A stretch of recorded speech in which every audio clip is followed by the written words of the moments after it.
আগামী 30 বছর যদি বিশ্বে কোনো তেল না থাকে, ওরা চলতে পারবে, প্লেন উড়াইতে পারবে।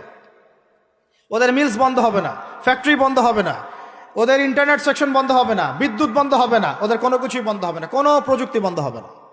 এত তেল তারা এখন রিজার্ভ করলো কি দিয়ে? ওর দেশে ছাপানো বিনামূল্যের ডলার দিয়ে।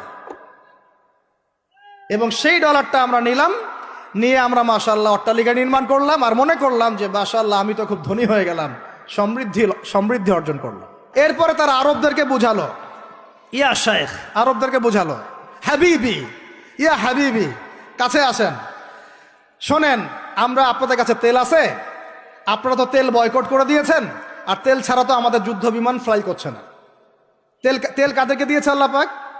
মিডল ইস্টে আরবকে দিয়েছে, ঠিক আছে। এখন হাবিবিকে বলা হচ্ছে যে আপনারা তো তেল বয়কট করে দিলেন।